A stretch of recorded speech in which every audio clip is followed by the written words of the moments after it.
नमस्कार। आप सभी का हमारे चैनल जय गुरुदेव उत्तराखंड पर एक बार फिर से बहुत बहुत स्वागत है। आशा करते हैं कि आप सभी स्वस्थ होंगे। इसी कामना के साथ आइए लेकर चलते हैं आपको आज के विशेषांक की ओर। आज के विशेषांक में महाराज जी के आशीर्वाद से आज आपको 4 ऐसी मुख्य बातें बताएंगे जो आप अपने जीवन में कभी किसी के साथ साझा ना करें तो ज्यादा बेहतर होगा।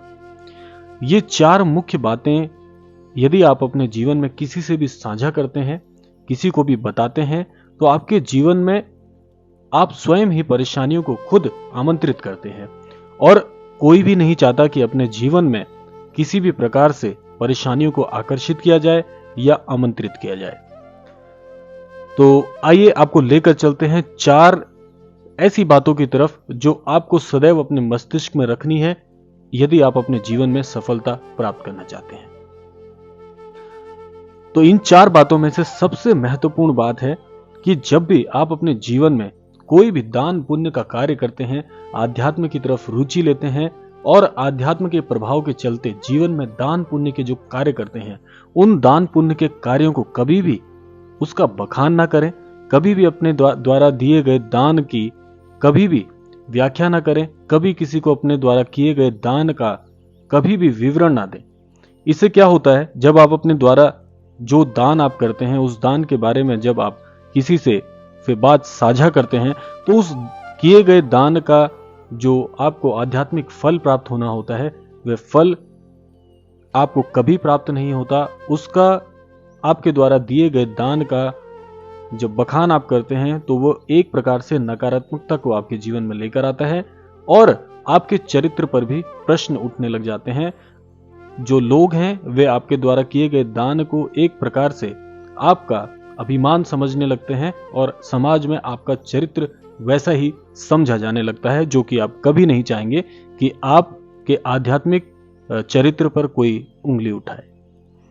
तो यह था पहला ऐसा कारण या पहला ऐसा कार्य जो आपको कभी भी उसका बखान नहीं करना चाहिए। अब आते हैं दूसरी ऐसी बात पर जो आपको कभी किसी के साथ साझा नहीं करना है।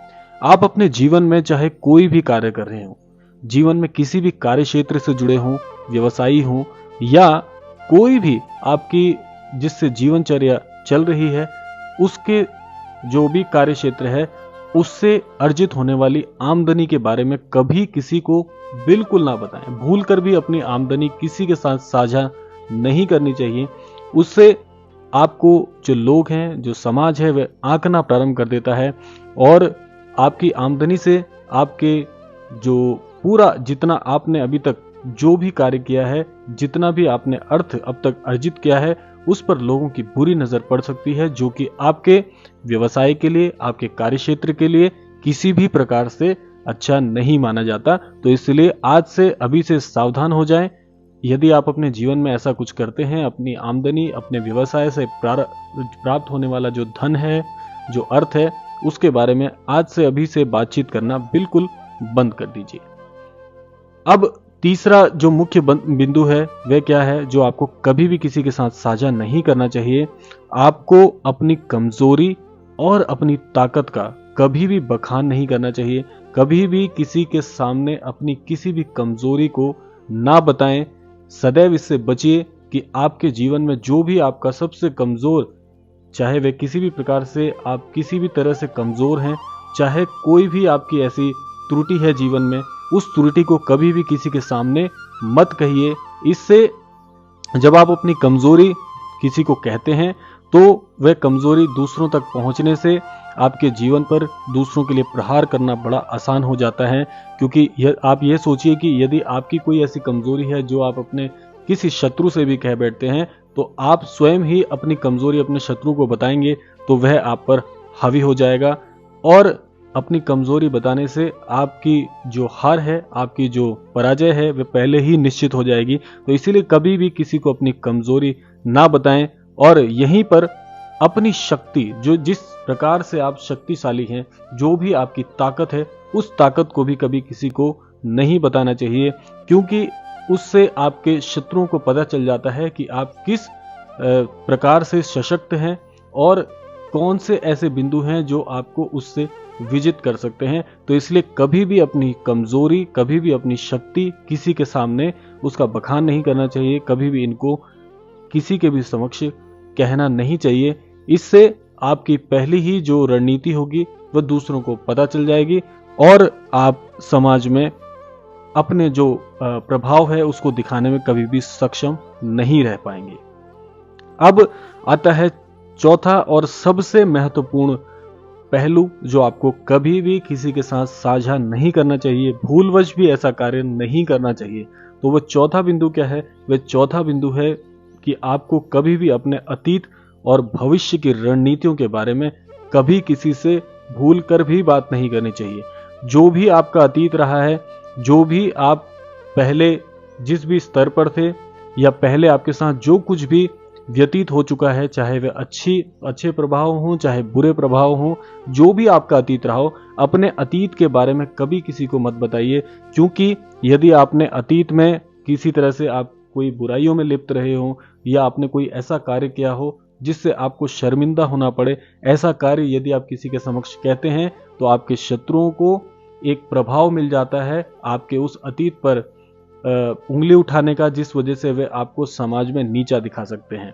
और यही स्थिति अतीत की आपको आज, चाहे आप कितने भी सशक्त क्यों ना हो, आज चाहे कितने भी शक्तिशाली क्यों ना हो, चाहे कितना भी आज आपने अपने स्तर को बदल लिया हो सकारात्मक तौर पर, लेकिन अतीत की बातें जब निकल कर आती हैं तो वे आपको झिंझोड़ देती हैं, आपके प्रभाव को मलिन कर देती हैं और आपके चरित्र पर भी उंगलियां उठने लग जाती हैं। तो अपने अतीत के बारे में कभी भी किसी के साथ बिल्कुल अपनी बातें साझा ना करें।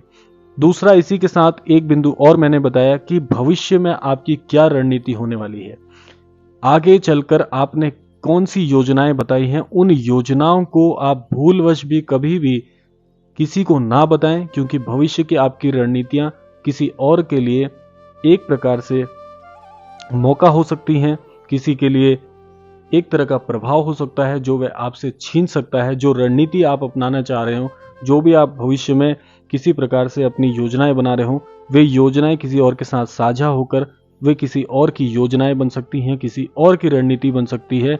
जो प्रभाव आपने अपने लिए आने वाले समय में सोचा होगा, वह प्रभाव कोई और चुरा सकता है। आपकी योजनाओं से कोई बहुत कुछ सीख सकता है, आपकी योजनाएं किसी और की योजनाएं बन सकती हैं। तो इसीलिए इन बातों का आपको बहुत ध्यान रखना चाहिए कि अपना अतीत और भविष्य की रणनीतियां भूल कर भी किसी के साथ साझा ना करें। ये चार मैंने जो आपको मुख्य बिंदु बताए हैं, इन चार बातों को, इन चार प्रभावों को कभी भी किसी के साथ भूलकर भी साझा ना करिए। ये आपके जीवन में परेशानियों को आमंत्रित करने में बहुत हद तक, आपके प्रभाव को कम करने में बहुत हद तक सहायक होती हैं। तो इन बातों का आपको जीवन में ध्यान रखना चाहिए। तो यह थी चार मुख्य बातें जो मैंने आपको आज के क्रमांक से बताई। आशा करते हैं कि इन चार बातों का आप अवश्य ध्यान रखेंगे और अपने जीवन में अच्छे प्रभावों को आकर्षित करेंगे। इसी कामना के साथ विदा लेने का समय आ चुका है और अब बात आती है प्रार्थना की, जो हम हर विशेषांक में करते हैं। महाराज जी से यही प्रार्थना करूंगा कि हमारे सभी अनन्य दर्शकों के जीवन में अपना आशीष बनाए रखें, सभी को सद्बुद्धि, सन्मार्ग और आध्यात्म की ओर महाराज जी की आशीर्वाद और आशीष प्रदान होते रहें। इसी कामना के साथ विदा लेते हैं। मिलते हैं ऐसे ही किसी अगले क्रमांक में। तब तक के लिए जय श्री राम, जय गुरुदेव, जय उत्तराखंड।